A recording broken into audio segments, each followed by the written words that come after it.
स्वागत है आप सभी का हमारे इस YouTube चैनल में। जैसा कि आप सभी अवगत हैं कि इस समय डीबीटी की प्रक्रिया पूरे प्रदेश में काफ़ी तीव्र गति से गतिमान है और यह प्रक्रिया अब लगभग समाप्त की ओर भी है। लेकिन इसमें एक समस्या आ रही है कि इस प्रक्रिया को पूर्ण करने के बाद भी हमारे अध्यापक साथी यह सुनिश्चित नहीं कर पा रहे हैं कि वास्तव में वे इस प्रक्रिया को पूर्ण कर चुके हैं अथवा नहीं। तो आज हम यह समझने का प्रयास करेंगे कि हम किस प्रकार से इसे अच्छी तरह समझ सकते हैं कि वास्तव में हम अपने स्कूल की डीबीटी की प्रक्रिया को अच्छी तरह से संपादित कर चुके हैं। तो आइए वीडियो को शुरू करते हैं, और अगर अभी तक आपने हमारे इस चैनल को सब्सक्राइब नहीं किया है तो कृपया इसे सब्सक्राइब कर लें, जिससे इस तरह की अन्य वीडियो का लाभ भी आपको मिलता रहे। आप जानते हैं कि प्रेरणा डीबीटी ऐप पर लॉगिन करते ही आपको कुछ इस तरह का इंटरफेस दिखाई देता है, जिस पर आपको डीबीटी पर क्लिक करना होता है।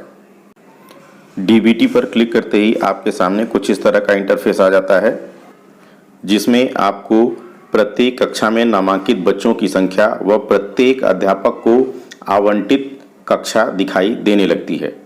यहाँ अध्यापकों के सामने एक समस्या आ रही है कि उन्होंने प्रेरणा पोर्टल के माध्यम से जिन बच्चों को जोड़ा है या जिन बच्चों को डिलीट किया है वह संख्या यहाँ पर प्रदर्शित नहीं हो रही है, और इसलिए यह पता नहीं चल पा रहा है कि वास्तव में उनके विद्यालय के डीबीटी का कार्य पूर्ण हुआ है अथवा नहीं।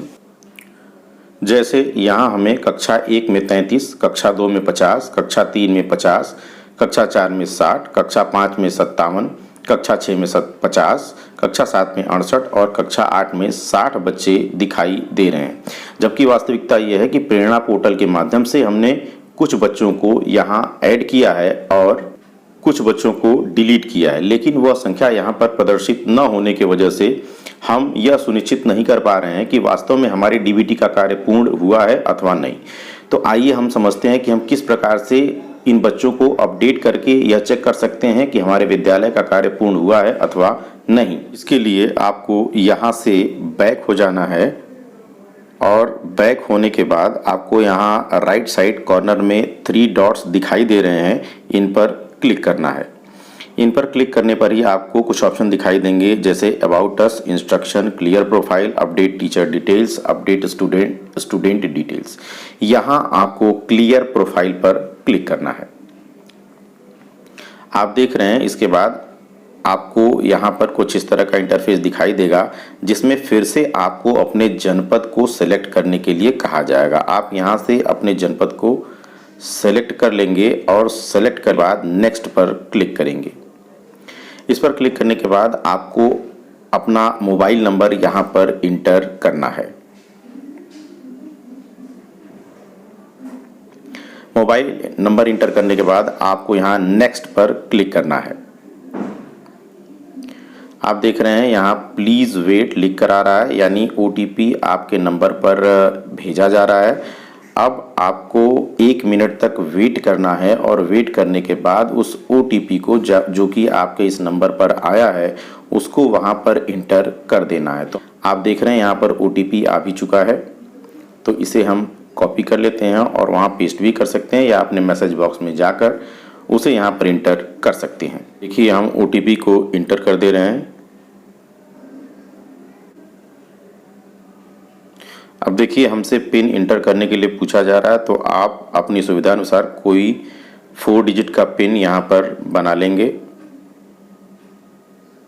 नीचे कंफर्म पिन पूछा जा रहा है, तो आप वही पिन फिर से इंटर कर देंगे और रजिस्टर पर क्लिक करेंगे। अब देखिए एक ऑप्शन आया है कि सक्सेसफुली रजिस्टर। अब आप यहाँ रजिस्टर हो चुके हैं। आपको अपना पिन फिर से इंटर करना, जो भी आपने बनाया था। पिन को इंटर करने के बाद आपको लॉगिन करना है।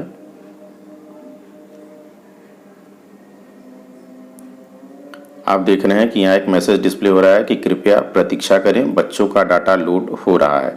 और बच्चों का डाटा लोड होने के बाद आपको फिर से डीबीटी पर क्लिक करना है।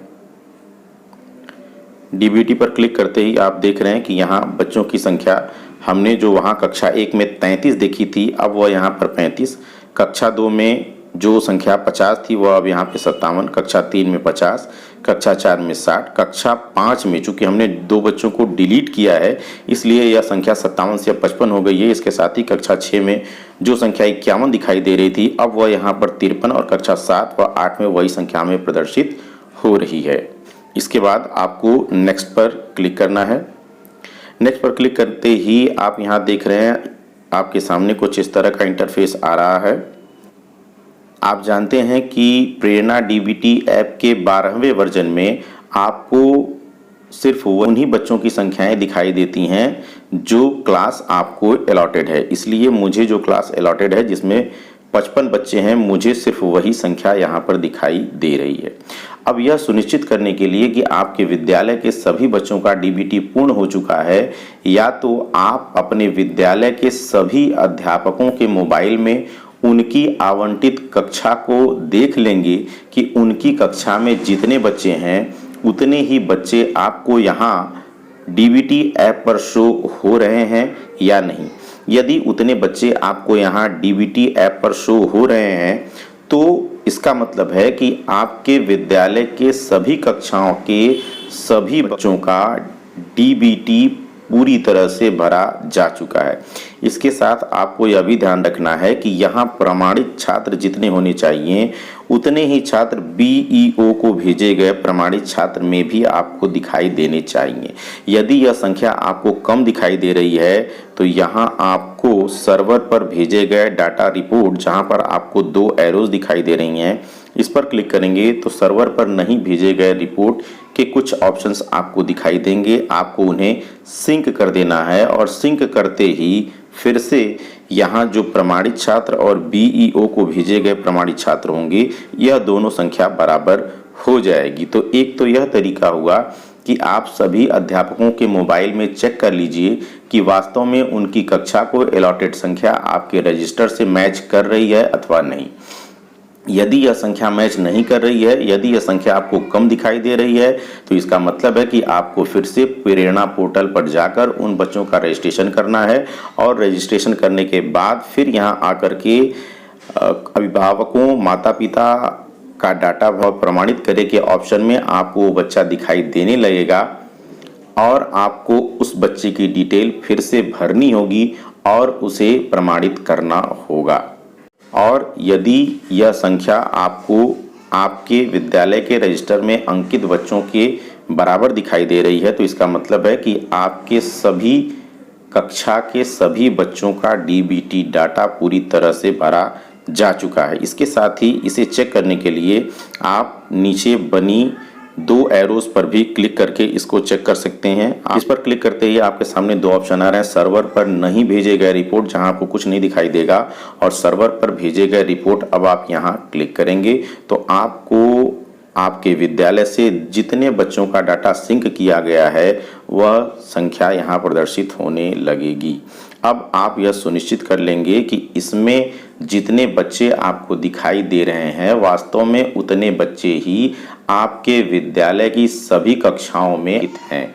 यदि यह संख्या उससे मैच कर रही है तो इसका मतलब है कि आपके विद्यालय का डीबीटी पूरी तरह से भरा जा चुका है। अब इसमें आपको परेशान होने की कोई आवश्यकता नहीं है। और यदि आपको यह संख्या अभी कम दिखाई दे रही है तो इसका मतलब है कि आपको अभी उन बच्चों का प्रेरणा पोर्टल के माध्यम से रजिस्ट्रेशन करना होगा और रजिस्ट्रेशन करने के बाद उन्हें फिर से यहाँ सत्यापित करना होगा। इसके साथ ही यदि आपकी कक्षा में बच्चों की संख्या कुछ अधिक दिखाई दे रही है तो पुनः आपको प्रेरणा पोर्टल के माध्यम से ही उन बच्चों को डिलीट करना होगा। प्रेरणा पोर्टल पर हम बच्चों को कैसे ऐड कर सकते हैं, रजिस्टर कर सकते हैं या उन्हें हम किस प्रकार से डिलीट कर सकते हैं, इसका विवरण मैंने एक अन्य वीडियो के माध्यम से अपने इसी चैनल पर अपलोड किया है जिसे आप लोग देख सकते हैं और उसके द्वारा आप नए बच्चों को रजिस्टर या पुराने बच्चों को डिलीट भी कर सकते हैं, जिसका लिंक मैं आपको इस वीडियो के डिस्क्रिप्शन बॉक्स में दे दूंगा। आप वहां से उस वीडियो को देख सकते हैं। आशा करता हूं कि इस वीडियो के माध्यम से दी गई जानकारी आपको समझ में आई होगी। यदि यह वीडियो आपको पसंद आया तो कृपया इसे लाइक करें और चैनल को सब्सक्राइब करें। वीडियो देखने के लिए आप सभी का बहुत बहुत धन्यवाद।